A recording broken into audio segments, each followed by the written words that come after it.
और यूपी से खबर है। यूपी कांग्रेस प्रभारी अविनाश पांडे से मिले हैं अखिलेश यादव। यूपी कांग्रेस अध्यक्ष अजय राय भी इस मुलाकात के दौरान मौजूद रहे।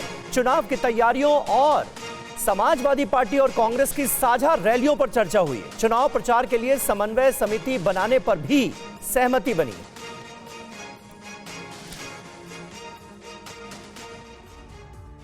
महाराष्ट्र में महाविकास अघाड़ी के बीच सीट शेयरिंग का पेच फंस चुका है।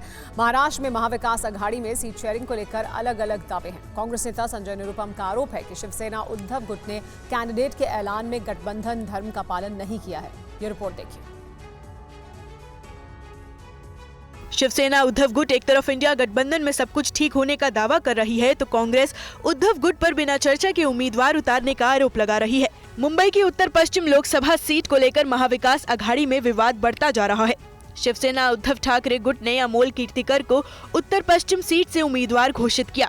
इसको लेकर कांग्रेस नेता संजय निरुपम ने सवाल उठाए। जब तक एनडीए फाइनल लिस्ट नहीं करती और अधिकृत तौर पर घोषित नहीं करती, तब तक कम से कम उन सीटों पे, जिन सीटों पर आज भी दावेदारी चल रही है अलग अलग पार्टियों की तरफ से, उन सीटों पे अपना उम्मीदवार घोषित कोई नहीं कर सकता। संजय निरुपम ने कहा कि एमवीए की 2 दर्जन मीटिंग होने के बावजूद अभी तक सीट शेयरिंग पर अंतिम फैसला नहीं हुआ है। जो 8-9 सीटें पेंडिंग हैं, उनमें से एक सीट ये भी है।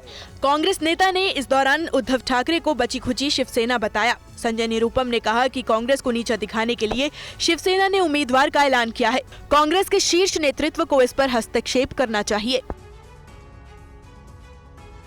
राहुल गांधी की भारत जोड़ो न्याय यात्रा का आज गुजरात में अंतिम दिन है। 12 मार्च को मुंबई से भारत जोड़ो न्याय यात्रा फिर से शुरू हुई।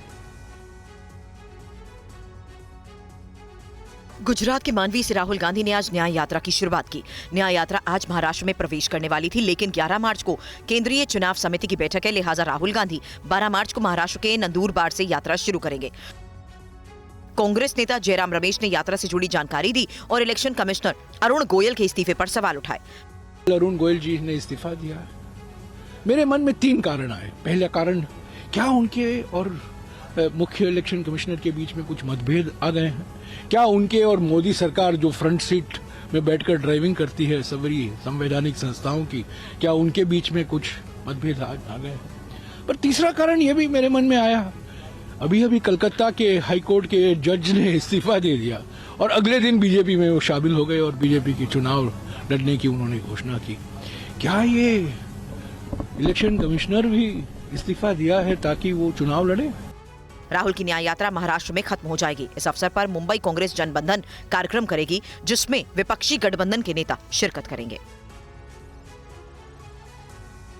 और बिहार में ईडी ने लालू यादव के करीबी पर शिकंजा कसा है। आरजेडी नेता सुभाष यादव अवैध खनन मामले में गिरफ्तार कर लिए गए। आरजेडी सुप्रीमो लालू प्रसाद यादव के करीबी माने जाने वाले सुभाष यादव को अवैध खनन के मामले में पीएमएलए के तहत गिरफ्तार किया गया। बालू के अवैध कारोबार से जुड़े सुभाष यादव की गिरफ्तारी के बाद आरजेडी खेमे में जहां हड़कंप मच गया, वहीं बिहार की सियासत भी गर्मा गई। सुभाष यादव के खिलाफ बड़ी कार्रवाई के तहत ईडी ने सुभाष के 6 ठिकानों पर 14 घंटे तक छापेमारी की। ईडी की छापेमारी में 2 करोड़ 30 लाख रुपए कैश बरामद किए गए। घर से जमीन और संपत्ति के दस्तावेज मिले। करोड़ों की हेराफेरी का मामला सामने आया और पेशी के बाद न्यायिक हिरासत में भेज दिया गया। ब्रॉडसन्स कमोडिटीज प्राइवेट लिमिटेड यानी बीसीपीएल और उसके सभी डायरेक्टर के खिलाफ बिहार में पहले से 20 एफआईआर दर्ज हैं। इसी आधार पर ईडी ने सुभाष यादव के ठिकानों पर छापेमारी की है। मामले में ईडी ने खुलासा किया कि सुभाष बिना ई चालान रेत का अवैध खनन और बिक्री कर रहा था। बालू के अवैध खनन से करीब 161 करोड़ रुपए का फायदा हुआ। कंपनी में निवेश कर लाभ कमा रहा है और अवैध खनन से जुड़ा सिंडिकेट है। मामले में राधाचरण सेठ और उनके बेटों को ईडी पहले ही गिरफ्तार कर चुकी है।